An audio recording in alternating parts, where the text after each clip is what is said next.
my sme to tak zhodnotili, nie? Že Japonsko je krajina kontrastov. Že si to šupne, malé ma ako rozhodilo a v jednom bubne som sa zapichol. Úprimne, troška ťa preklínal, že ja už som nechcem ísť domov. Hľadať v japonskom prašane lyžu, to som nemal úplne v pláne. To bol ako splnený sen. Akože človek na to pozerá z tých videí asi že raz.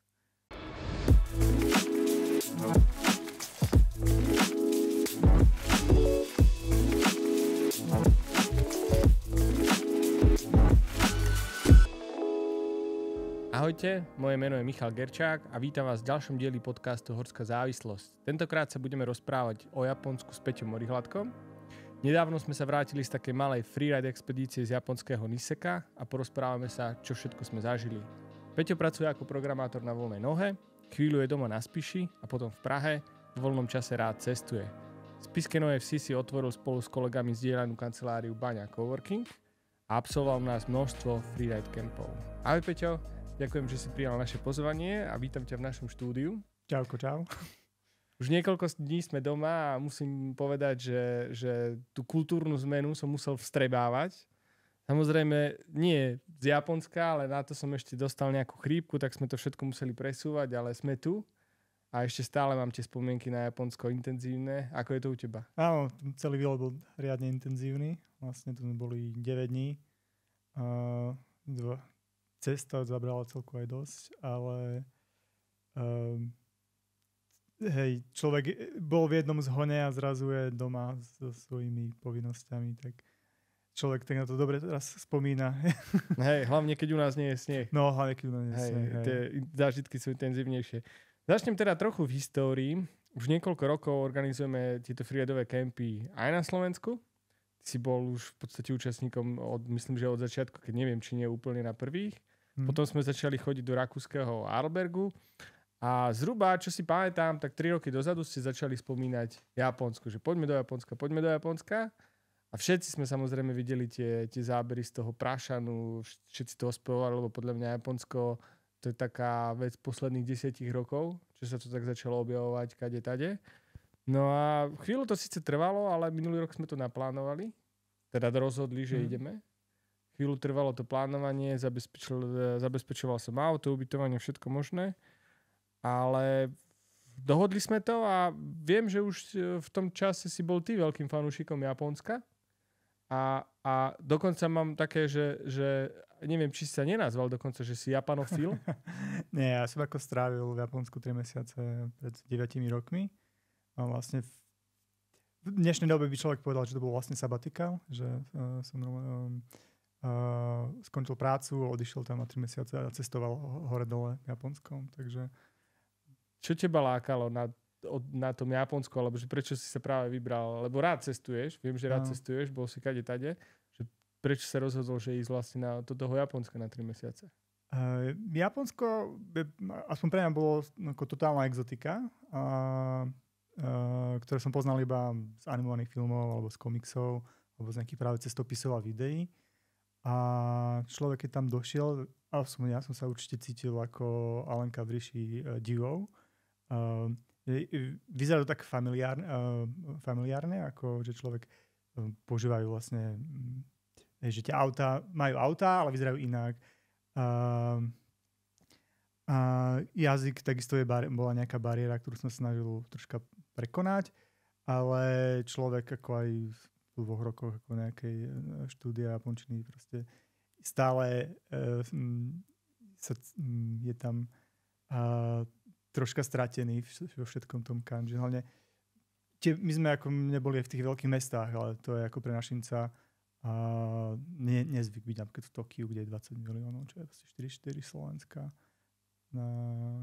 A ty si spomínal, že sa učil japončinu. Japončinu si sa učil ešte pred vycestovaním? Áno. To ja som už mal ako nejaký cieľ a popri práci ako v Japonskom inštitúte som chodil na kurzy, takže dosiahol som asi nejakú úroveň A1, A2.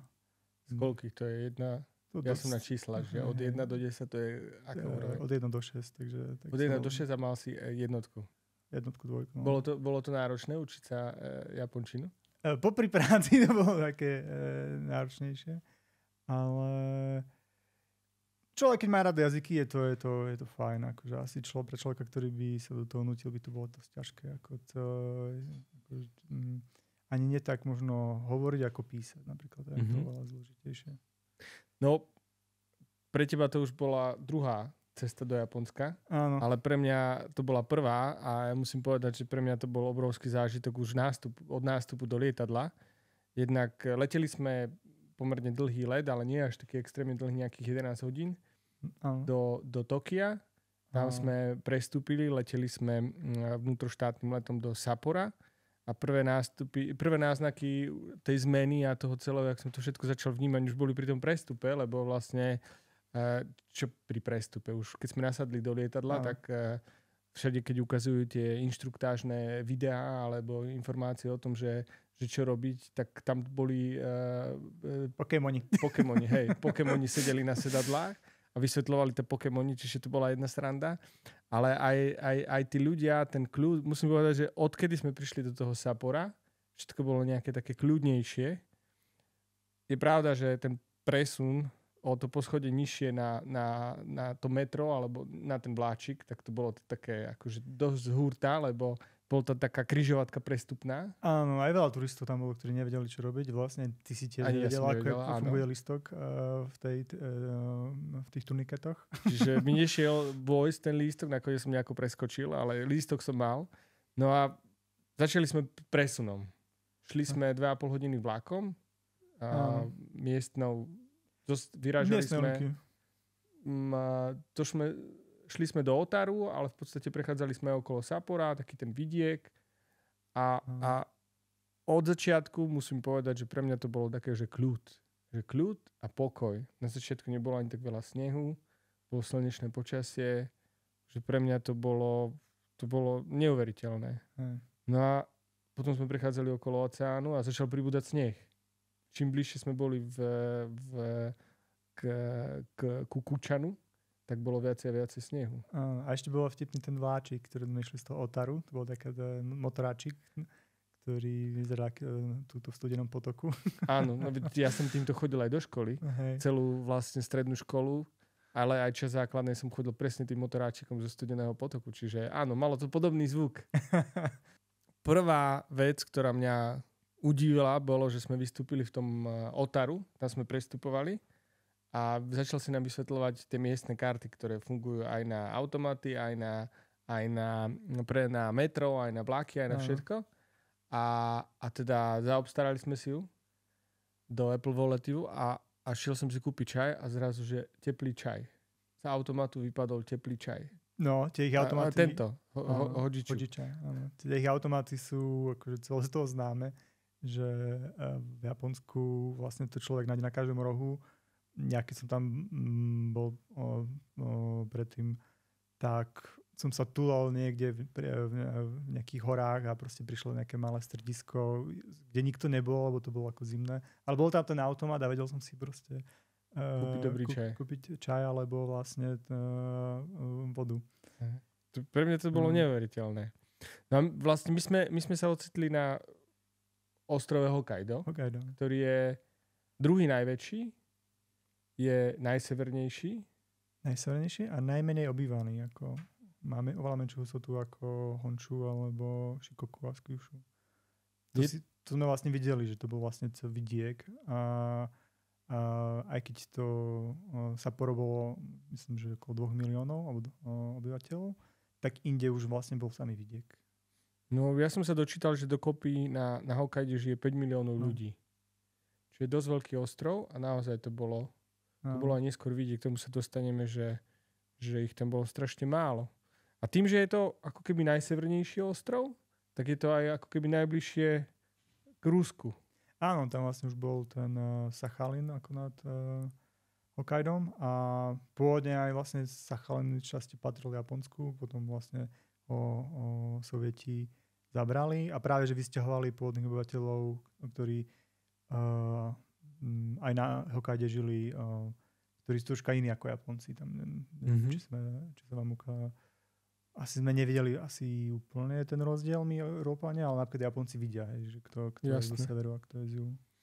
No, zážitkov bolo neskutočné množstvo a hneď na začiatku ich bolo veľa a vystúpili sme na stanici. Vyzdvihol náš šofér, ktorý ale bol z Dánska, áno. Čiže ten hovoril po anglicky. A nasadli sme do auta. On ho ešte šoféroval. Dostali sme Toyotu 9 miestnu. No a samozrejme mal som medzinárodný vodičák, lebo som o tom vedel. Ale teda, že kto ide byť šofér? Tak hovorím, že ja. A že či som už šoféroval na ľavej strane. Hovorím, že nie. No a celé, čo som si zapamätal, bolo, že mám ísť pomaly. Áno. Že mám ísť pomaly, že musím ísť po ľavej strane. Boli tam také rôzne šípky, ale musím povedať, že akože s týmto som bojoval celý čas. Nie, že by sme šli tak často do protismeru, ale že som mal tendenciu zapínať stále stierače, lebo som chcel zapínať smerovky, ale samozrejme je to na opačnej strane. Nasadol som do auta, šiel som si dávať pás, tak som si šiel dávať pás pravou rukou, pričom som si mal dávať ľavou rukou. A viem, že si ma strážil celý čas, ale bolo to náročné, hlavne z tých parkovísk. Našťastie tam neboli žiadne kruháče. No to je pravda, to som si uvedomil až teraz vlastne. Áno, tak bolo lepšie, mali dvoje páry očí na ceste, takže keď tak sme ťa upozornili, že doľava. No akože bol to zážitok naozaj, lebo tie auta, to je kapitola sama o sebe. Všetky sú malé, boli tam niektoré akože európske autá, dokonca aj Subaru som tam videl, ale väčšinou bolo všetko malé, úzke, kolesá ako na babete a všetci viac menej jazdili pomaly. No, bolo pár miestnych, čo ako riadne fičalo, aj keď bol nasnežené. No to som sa dovolil potom aj ja, už keď som vedel, že to je 4x4 a bolo posnežené. Ale ten príchod do toho Kučanu bol krásny, no ešte vlastne bolo pekné. Človek, keď vystúpil, tak videl Jotej. Áno. My tam fotili. A vlastne potom prišiel tá Toyota Hiace a bola to krásne veľká dodávka, ktorá ale v Európe je malá. My sme vlastne bývali z toho Kučanu, sme sa presunuli do Niseka. Bývali sme nedaleko dedinky Niseko, ale v podstate tak sa volá aj to lyžiarske stredisko, ktoré je na vrchole Anupuri. Ten vrchol má 1308 metrov a to stredisko pozostáva vlastne z takých 4 malých. No je to ako keby spojené stredisko, ale 4 také centrá. Je to Anupuri, Niseko Village, Hirafu a Hanozono. A až prvý deň sme to vnímali, ale to stredisko otvorili v 72. V 82.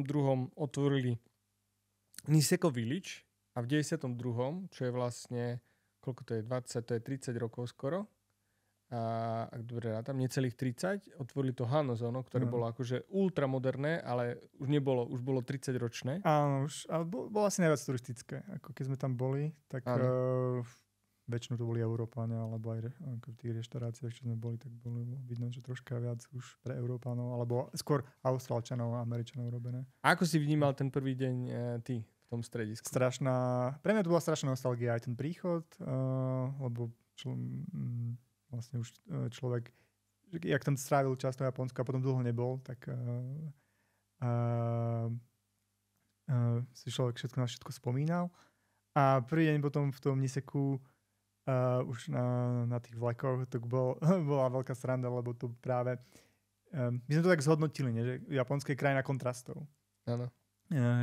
Sú tam tie moderné riešenia a so starými tradíciami.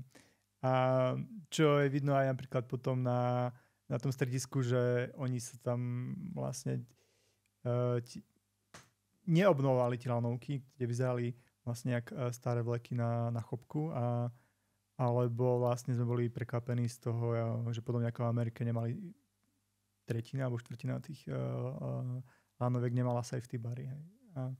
To akože safety bary, hej. Samozrejme to bolo vidieť, že sú staré, hej, ale aj u nás vidno, že sú staré, ale to, že áno, že nie je tam žiadna zábrana proti vypadnutiu, asi vlastne 5-7 metrov nad zemou. To bola najväčšia sranda. A jednosedačky takéto. Ale pre mňa áno, boli to tie kontrasty. Potom my sme ako keby... ale to bolo až ten ďalší deň. Tie kontrasty boli, že úplný ten základ toho všetkého, že všetci dodržujú nejakým spôsobom pravidlá, nikto sa nepredbieha, sú hranice strediska, ktoré je označené páskou, do freeridového terénu sa ide cez gatey. Keď je gate zatvorený, nikto nejde cez ten gate, lebo vlastne ski patrol, horská služba, s píšťalkou, to sme aj zažili. Na lyžiach vyrazili s píšťalkou, začali pískať a odobrali ski pass. Čiže nikto, alebo videli sme to raz za celú dobu, že nikto nepodlieza tie lana, každý chodí cez gatey.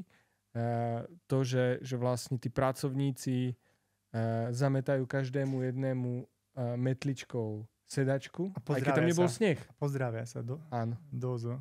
A že nech sa páči, pozdravia sa, nech sa páči a aj pri vystupovaní. Aj pri vystupovaní, áno. To bolo neuveriteľné. Ďalší absolútny fenomén je, že žiadne apresky bary. Ten kontrast s tou európskou lyžovačkou, kde ľudia trávia celý deň v podstate od rána pri alkohole, tak tam... Počuli sme o jednej chate, ktorú sme nikdy nenašli. Boli práve v tom Hanozónu bola tá reštaurácia, ale neboli sme ani dnu. Nie, tie reštaurácie boli dole pri nástupových lanovkách, ale hore na svahu. Žiadne apresky, žiaden alkohol, žiaden opitý lyžiar. To neexistovalo. To bolo neuveriteľné. No, my sme prišli práve do takého krásneho, slnečného, inverzného počasia. Neuveriteľný výhľad na Jotej, na tú sopku, ktorá je dominantou toho celého, ako keby, možno nie je Hokkaido, ale určite tej ako keby východnej časti. No, hej, je to vlastne, sa to volá Ezu Fuji, alebo nejak tak, že je to vlastne, pripomína tvarom Fuji, aj to Fuji Hokkaido. Jasné, Fuji Hokkaido. A bola perióda, kde nesnežilo nejakých 7 až 10 dní, bolo inverzné počasie, relatívne teplo. Ako lyžovačka bola super, ale nebolo tam ešte ten prašan. Áno, takže hej, vlastne prvý deň bol troška sklamania asi, že sme ten prašan hneď nezažili. A vlastne, ale to aj samotní Japonci nám potom hovorili, že pre nich to nebolo obvykle, že vlastne tá zmena tej klímy sa nevyhýba ani im. Že na to, jak januári proste boli zvyknutí, že im tam každý deň sneží, tak teraz tam mali to obdobie tej inverzie asi 10 dní, takže my sme do toho vlastne prišli. Ale že sme si to vedeli užiť. Ten prvý deň bol taký zoznamovací. Hlavne tiež kontrast bol, že tam nemali zasnežovacie dielať. Všetko sneh v stredisku, aj mimo strediska bolo iba prírodný. Vlastne áno. Keď sme lyžovali, to bolo prvý deň, čo sme lyžovali tou zjazdovkou dole. A tá zjazdovka bola o 3:30 mäkká. Žiadny tvrdý ľad, nikde ťa nešmíka. Dal sa krásne zarezávať. Áno. No, nikto nejazdil zjazdovky. No. Druhý deň sme zvolili inú taktiku, lebo sme dostali tip, že choďte do Rusutsu. Rusutsu niekto z chalanov vyčítal, že je to jedno z najlepších stredísk v Japonsku. Nejakým spôsobom hodnotené v nejakých materiáloch, ale viac menej to bolo veľmi podobné. Boli to také dva vrcholy.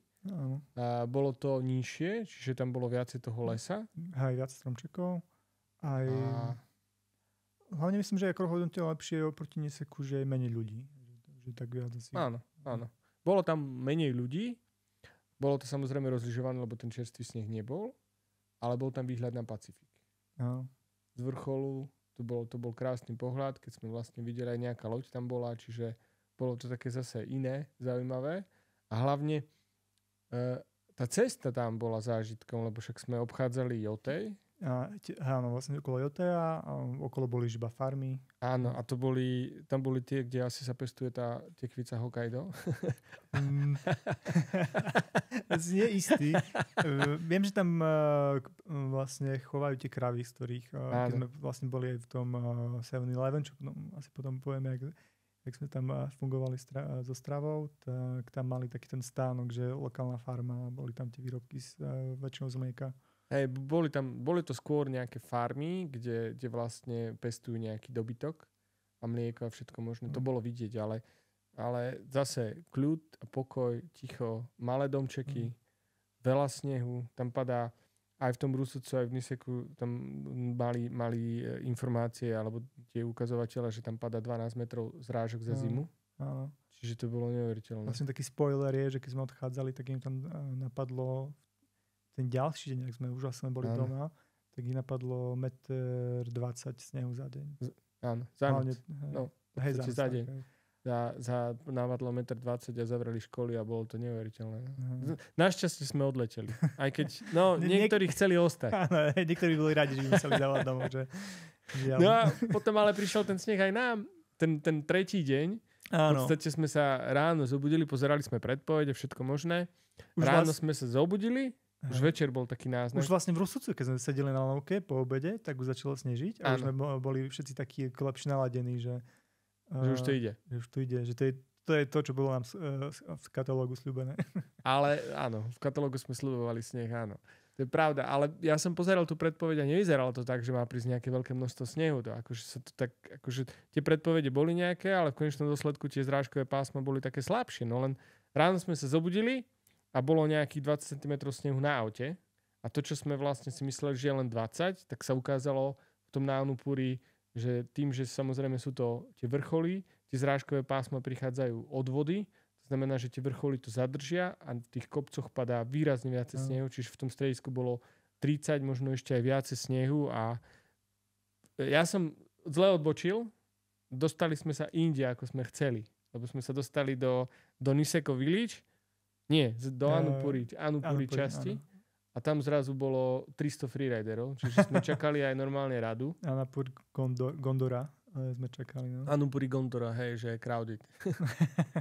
Áno, to crowded bolo taký klasický deň na lúčkach cez víkend. No, tak musím povedať, že ani toto tam nebolo, lebo to je tá zaujímavosť, že u nás sa robia také tie ihlany, kde všetci sa tlačia zo všetkých smerov a tu sa čaká v rade. Hlavne boli tie pizza boxy, tie lanovky, iba pre jedného, kde nebolo nič, iba ten pizza box, na ktorom človek sedel. A tam ten rád fakt fungoval, že išli tam jeden po jednom. Že tam nebolo žiaden... Čiže tie rady, akože... Bolo tam... Kto to hovoril, že nevidel ešte toľko freeridových lyží, alebo také niečo. Všetci ako keby videli, že nás snežilo, tak prišli, vstali. Áno. To je vlastne, keď nasneží dobre na chopku, tak... Prvá lanovka na chopku sú všetky iba široké lyže. No ale nejako sme sa dostali hore, aj keď sme čakali dlhšie v rade. A to v podstate dostali sme sa hneď tými lanovkami na najvyššie stanice. To sú ako keby všetci idú na ten vrchol zo všetkých strán. No a myslím, že 1-2 jazdy sme dali niekde po tých pláňach. Tam je neskutočný ten les, lebo v podstate to sú brezy. Čiže dá sa lyžovať pomedzi stromy, čo je super. No a potom sme aj šlapali hore na vrchol Anupuri a lyžovali sme taký východný žláb. To boli pekné jazdy. To boli nádherné, lebo v podstate obchádzali sme celé stredisko. No ale na záver sme odišli do toho na ten ako keby východný svah, kde sme došli do Hanozono. Ja som minul jednu odbočku, čiže sme sa ocitli na nejakej cestičke, už som myslel, že sme zablúdili, ale nakoniec sme trafili a toto sme opakovali ešte ďalší krát a to bolo vlastne aj ďalšie dni, lebo v podstate to, čo je taká tá výhoda, že je tam množstvo freeriderov z Austrálie, Ameriky, aj z Európy, ale chodia tam väčšinou po samom a nie sú až tak znalí alebo zbehlí a lyžujú hlavne čo najbližšie ako keby stredisku. A my sme našli tú líniu úplne ako keby čo najďalej a ešte aj o 3:00 tam bol prašen. Ono totiž bol vlastne vždycky v ten daný deň bola nejaká oblačnosť, že vlastne aj snežilo. A čo pre mňa ako bolo tiež prekvapujúce, že vlastne tie stopy, čo sme robili ráno, už boli zasnežené po obede, takže sme mohli znova ísť po čistých líniách. Áno. A vlastne v tej hmle alebo v tom obláku, ak sme boli, tak nie každý sa púšťal tam, kde my. Tam to bolo vlastne trebalo sa vedieť navigovať v teréne. Dorazili sme naspäť. To bol ten prvý deň, že super lyžovačka, eufória, akože prašam, všetko možné. Náš program sa začal byť jednotvárny. V zmysle toho len nájsť nejaké jedlo. Našli sme všetky tie reštaurácie, ktoré sme našli. Ramen, čo bolo udon. Hneď v prvý deň sme vlastne mali okonomiaki, čo je taký plácka zo strúhaného zemiaku, nejakej nejaké majonézy alebo vlastne omáčky ugrilované na grille. Väčšinou už priamo na stole, ale tam to vlastne robila teta za barom. A potom nám to hodili na našu ohriatú tácku a tam si to ešte zohrieval. Hej, ja som mal ako troška na starosti tú kultúrnu vložku, alebo ja som povedal, že ja tam nejdem jesť špagety, ako hore v tom Hirafu, kde mali burgery a špagety. Ja som povedal, že tam idem na japonské jedlá a to sme neprotestovali. Áno, hej, takže mali sme ťažšie troška ťažšie, že my sme jedli až vlastne po lyžovačke. V období, inak sa nedalo. Áno, takže v období, kde väčšina reštaurácií má obedové menu, to končí okolo 2. 3. potom zavrú reštauráciu a otvoria až na večeru okolo 5. potom nejak v Taliansku. A my sme vlastne chceli jesť práve v tom medziobdobí. Takže, ale ako dali, buď sme si rezervovali tie večere, to bolo dobrá stratégia, aby sme mali miesto, lebo tie reštaurácie nie sú veľké. Hlavne v tom Okonomiyaki, tak to bol domček, kde v dolnej poschode bola reštaurácia. A to bola v ten deň, to bolo vlastne, neviem, či nie prvý. A prvý večer, keď sme šli večerať a sme ešte mali problém nájsť. Áno, ešte nás posielal, práve niektorí už boli zavreté, že už skončil im ten obedy a nás posielali na šťastie. Človek sa vedel dorozumieť a väčšina tam všetci boli nejak ochotní. Rukami, nohami. Chceme jesť, nič viac. Ja som si obrážil tú svoju japončinu. A bolo to. A potom vlastne však najedli sme sa a začali tie dni, ktoré sa opakovali. Boli plánované, zo 6 dní sme 2 dní mali mať oddych a 4 dní jazdiť. Jazdilo sa 6 dní a tie dni sa opakovali, lebo došli sme, prvý deň prášanu, super, no lenže ráno nás snežilo zase. A to som už povedal, že nie chalani, musíme ísť prvý do rady, lebo ideme si užívať ten sneh. Tak sme vstávali, ja neviem, či 6:30? 7:30 sme vyrážali. 7:15 sa vyrážalo. Čo najrýchlejšie už sme vedeli, že máme ísť do Niseko Hilton. Hej, Hilton. To bolo Niseko Village a Hilton. Bola tam káva. Áno, predbehla nás vždy jedna pani, Japonka, ktorá tam stála už asi od 7:00. Dali sme dvojité espresso. A takto sme vlastne lyžovali každý deň a v podstate každý deň pribudol prášan. A ďalší deň prášan a ďalší deň prášan.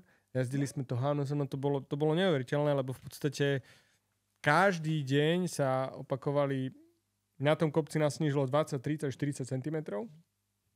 Jazdili sme väčšinou do toho Hanazono, lebo naozaj to bolo super, bolo to v lese a ešte aj ten tretí deň tí ľudia nenašli tie línie, tak sme mali.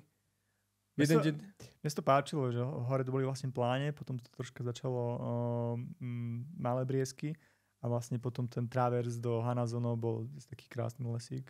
Bol to dlhý travers, ale v podstate stalo to za to, lebo aj keď sme vyšli, predposledný deň sme vyšli hore, v podstate, že áno, na začiatku, neviem, či druhý prašanový deň som sa bál, lebo na to Hanazono tam bola taká tá jednosedačka, kde bola rada, ja som v živote takú radu nevidel. Tam bolo asi 300 metrov rada, lebo to bola jednosedačka, ale ono šlo to relatívne rýchlo. Odtiaľ trebalo, z tej vrcholovej stanice sme šlapali nejakých 20 minút s lyžami na chrbte.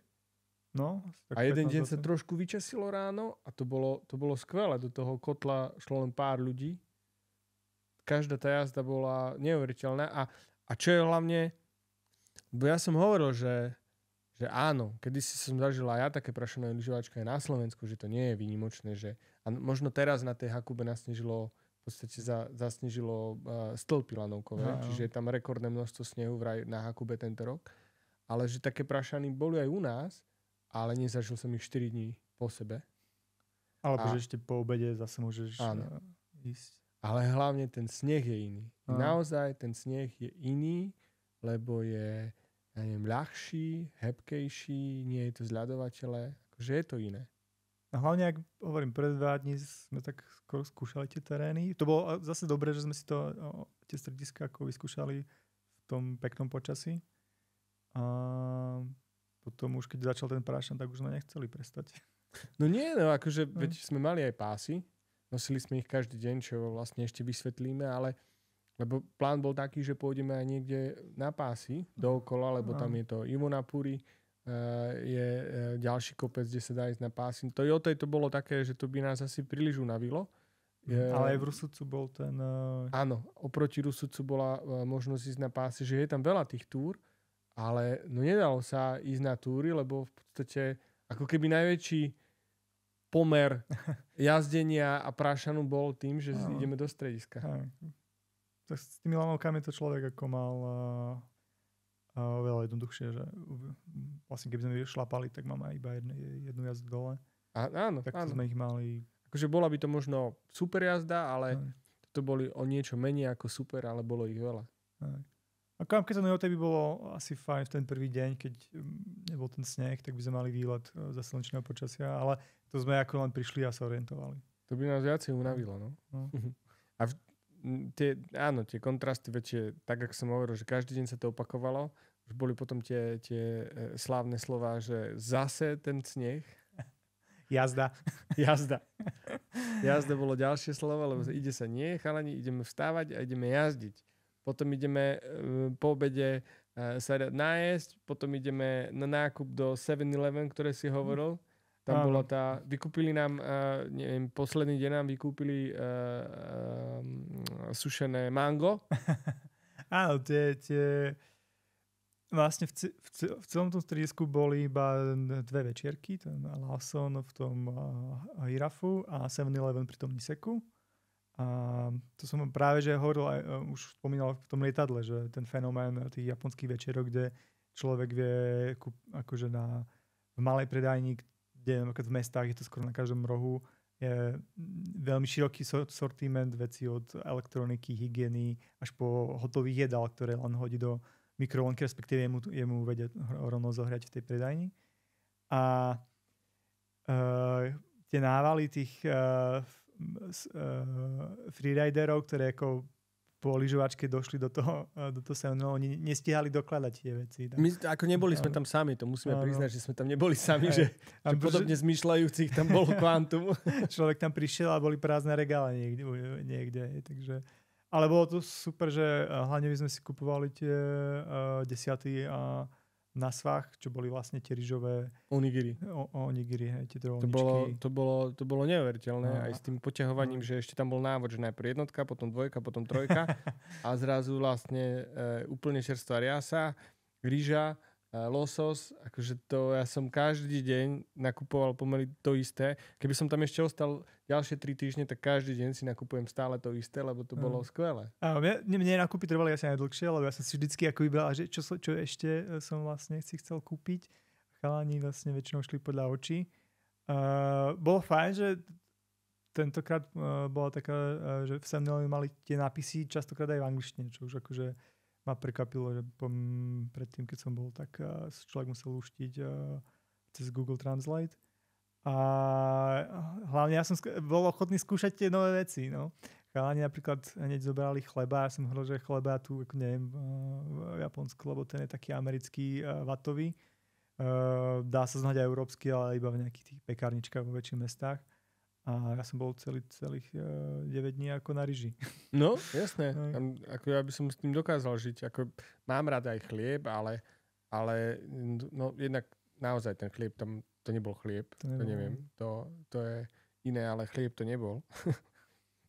Ešte na záver bol vlastne to, že povedali sme už, lebo vy ste šli ešte do onsenu.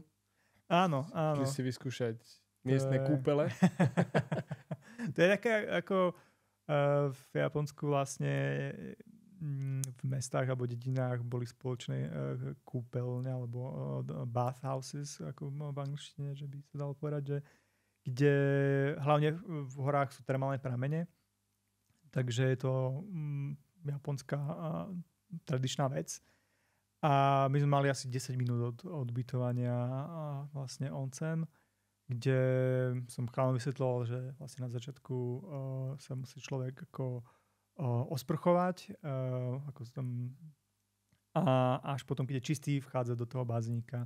A je to ako v saunách, že je to vlastne človek, je tam nahý, muži, ženy oddelenie a človek sa vymočí v 40 stupňovej vode. A mali dokonca v tom oncene, kde sme boli, bola aj sauna, mali aj vonkajší bazén, že človek bol akože na čistom vzduchu, takže to bola paráda. Hlavne už po 5. 6. dní lyžovania človek ako... A ešte vlastne, ešte keď už sme pri tých číslach, povedz, že koľko to stálo. Lebo ja som tam síce nebol, ale vy ste spomínali, že koľko to stálo. Ja myslím, že okolo 600 jenov, 700 jenov. Takže to bolo asi 4 eurá. 4 eurá. Áno. Verejná kúpeľňa za 4 eurá, za 40 stupňov vodou. Áno, takže vlastne, hej, u nás by to bol wellness za 4 eurá. Bolo to neuveriteľné. Tak ako ty si hovoril o tých kontrastoch, že áno, ja som mal pocit, že všetko bude high-tech a vôbec to nebolo také, že všetko je high-tech. No. Práve, že tam niektoré veci boli, že... A to ma prekvapilo, lebo však tie domy boli jednoduché, tenké steny, v podstate sendvičové, nič neukázalé, auta jednoduché, všade pokoj, kľud, nikto sa nepredbiehal, čakali ľudia v rádoch a vo vlákoch sa netelefonovalo, nikto nemal ani tendenciu telefonovať. V podstate farebne odlišené miesta pre starších. Akože to bolo od začiatku do konca, pre mňa to boli neuveriteľné kontrasty, ktoré... Potom ide človek na ten záchod, sadne si a uvidí ten ovládač a musí vyťahnuť telefón, aby vedel, ak si spláchnuť. Lebo to bolo normálne videohra, kde v podstate, áno, že Peťo zdvihol v kúpeľni nejaký príklop a hovorí, že sme nad zemou. Lebo tam vlastne mohol preliesť, lebo my sme boli ako keby na takej, ja neviem, na stĺpíkoch. Čiže to nebolo murované, to bola len taká sandvičová konštrukcia, ale vlastne displej, ktorý mal 30 cm a v podstate na toalete je vyhriavané sedátko, odsávanie pár, automatické splachovanie a nehovoriac bidet s výrivkou, s prúdením, a neviem, fontánkou. To bolo, že presne tie kontrasty. To bolo neuveriteľné. A mali sme, teraz ma to napadlo, že ešte sme sa chceli dostať k tej záverečnej večeri, ale ten záverečný deň bol, akože celý čas všetko prebiehalo bez problémov, nič sa nedialo, všetko vychádzalo naplánované. Posledná jazda, posledný deň. Čo sa stane? Ja už som bol troška unavený. Hlavne, keď človek jazdí v tých prášenoch, tak nemusí až tak ako... Je to jednoduchšie jazdiť v prášení ako rozbitom že nie je to tak silové. Ale my sme vlastne... Ty si mal taký plán, že pôjdeme troška ďalej to bolo ako keby taký západný, severozápadný pilier z Anupuri dole a že sa vrátime naspäť do Slovenska. A tam bol asi jediný ľad, čo sme zažili za celých... No, bol to taký úzky hrebeň, kde v podstate hore boli aj skaly, lebo však tam všetci preližovávali. A dole boli také bubny na tom, lebo to bolo úzke miesto relatívne a keďže tam prešlo množstvo ľudí, tak sa urobili také bubny. Áno. A ja už som ako... Keď sme jazdili ako vláčik, tak som vlastne nechcel nejak spomalovať, tak som si to povedal, že si to šupnem, ale ma ako rozhodilo. A v jednom bubne som sa zapichol. Kde už som úprimne troška ťa preklínal, že ja už som nechcem ísť domov. Tak 6. deň sme jazdili. Ale bol si v tom oncene. Mal si regenerovať. A jak som išiel tú zapichnutú lyžu hľadať, tak chalani z Ohrá, nejakí Austrálčania mi hovorili, že nie lyža išla dole. No, bol si tam sám, došiel k tebe Peťo, došiel k tebe Mišo, začali ste hľadať, chalani vysielačky, že hľadajte, musíme ju nájsť, nič sa nejde diať, musíme nájsť lyžu. A oni potom hovorili, že už si bol zúfalý. Ako ja hľadať v japonskom prašane lyžu, to som nemal úplne v pláne. Ale som nevedel predstaviť, ako jak teraz v tejto pláni, lebo to bolo také údoličko, budeme tam paličkami sondovať lyžu. Ale našťastie tam bol... No, našťastie však sme všetko zrušili, nič chalani, ide sa hľadať lyža, všetci sme prišli k tebe. No a mne sa to nezdalo, lebo vlastne ten prašan bol síce prašan, ale nebola tam nikde stopa a a väčšinou tá lyža, aj keď ide tým prašanom, tak ona nejako zavibruje, odrazí sa od niečoho a niekde sa zapichne, alebo ide nejakým spôsobom dole. Nebolo tam veľa, to bolo asi 10 centí na... Nie, tam nebolo práve, že akože nebol to taký prašan, kde by tá lyža spadla do snehu a zaľahlo sa pod ňou sneh a nikto ju nikde nájde až na jar. No a ja som začal takých serpentínkach lyžovať dole a dole, hovorím si, že nič to nejako, však prejdem dole a keď bude zle, tak na pásoch vyjdem k vám naspäť, lebo musíme tú lyžu nájsť tam. Bolo len možno, že buď lyžuješ na jednej lyži naspäť a my prídeme pre teba autom nejakých 15 km, alebo tú lyžu nájdeme. No a zrazu videl som zajac, to bolo šťastie, lebo som zažil japonského zajaca bieleho, ako som ho niekde vyrušil. No ale potom sme lyžu našli. Hej, no to... Zapichnutá za stromom, lyžu sme našli. Takže radosť bola veľká. A dali sme si pásy a vyšli sme hore na hrebeň a tá jazda bola skvelá, lebo presne ten svah, ktorý sme chceli nájsť, tak či tak nakoniec trafili. Stále neboli zlyžovaní. A nebolo rozlyžovaní, naozaj boli 3 hodiny po obede. Ale ste vlastne tam dropovali aj troška. Áno, cez taký prevej. Bolo to super, čiže ešte aj tá posledná jazda. No a záver, deň celý Japau, ako sme to nazvali, Japan Powder, 2025 sme ukončili v tej dedinke, to sme šli koľko, 20 minút autom? Asi 20 minút, no. Hej, ale došli sme do miestnosti, ktorá mala 5x5. Ale taká tradičná reštaurácia, hlavne ako na vidieku.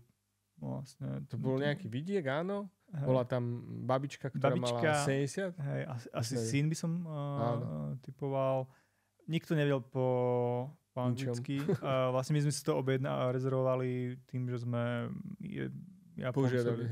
požiadali Japonca, aby nám tam zavolal a rezervoval to.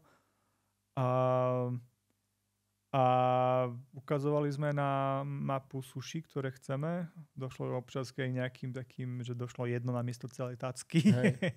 Ale nájdli sme sa ako veľmi dobre. Že bolo to skvelé, lebo jasné, tie ryby to áno, tak tá čerstvosť a všetko, ale mali ste sake. Sake, hej. Z fľaše. Pani povedala nejakú značku. Hej. Ale hlavne už len ten prvý dojem, ak sme tam, že sa človek musí vyzuť. Dostane šlapky potom. Vyzúvali sme sa už druhýkrát, to už bolo, ale bolo to vyzutie a sadnutie si na predkolenia k tomu malému stolíku. A to som nevedel 30 sekúnd vydržať. Ja som hovoril, že po mojich skúsenostiach z toho Japonska predložilo, ja viem vydržať asi tak 10 minút. 10 minút po 3 mesiacoch. Že ja som skoro nevydržal. My sme museli sadať kadejako, ale tá večera bola čerešnička na torte a v podstate... Som bol rád, že sme to stihli, že sme niečo také tradičné zažili. Predtým sme vlastne začali v tým okonomiakým, čo je tiež ako taká v tradičnej. Boli sme aj na ramene, boli sme na udone, tonkatsu, sme vychytali. Ale to už bola taká ako modernejšia reštaurácia európska, ale mali tradičné jedlá, tam som bol, myslím, že dvakrát. Mali tam aj to japonské kari a tonkatsu. Takže sme z tých hlavných jedál, myslím, že všetko stihli. Za mňa spokojnosť. Čo sú tvoje také tie najväčšie dojmy? No hlavne ten prášan,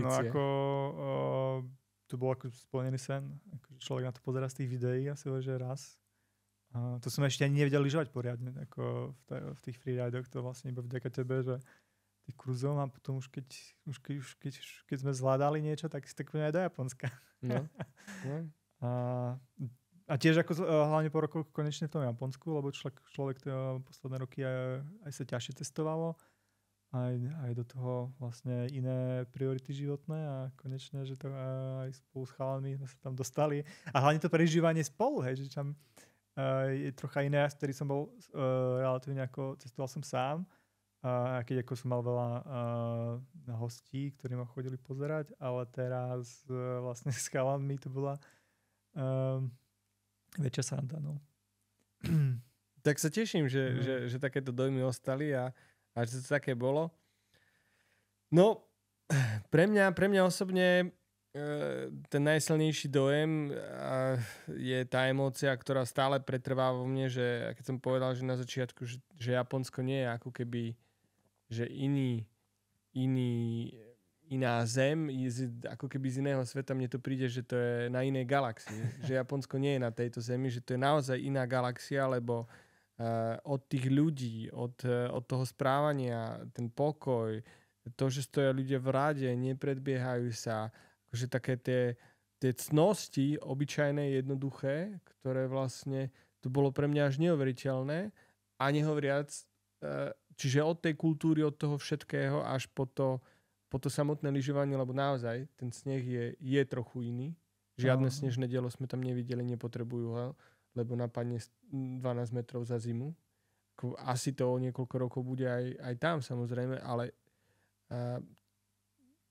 to, čo som spomínal, však to som často hovoril, že zažieval som aj ja na takéto prášanie aj na chopku. Ale nezažil som ich toľko dní po sebe a posledné roky som už ich nezažil teda dlho. Čiže tam je to iné. Je to iné a... Ale aj to lyžovanie v tých stromčekoch, že v tom lese, akože u nás asi málo kde je takých plání, kde je tak viditeľný, že človek si tú líniu vidí 200 metrov, lebo tam tie stromčeky sú menšie, sú listnaté, takže v zime sú iba... Sú to brezy, čiže pomedzi to sa dá bez problému. A ešte ich sú tak vysadené, že sa dá pomedzi to kľúčkovať, vlastne dá sa robiť slalom. Sem tam treba zastaviť, ale väčšinou nie sú až také veľké. Čiže... ja som myslím, že do jednej skončil. Myslím, že každý z nás v jednej skončil.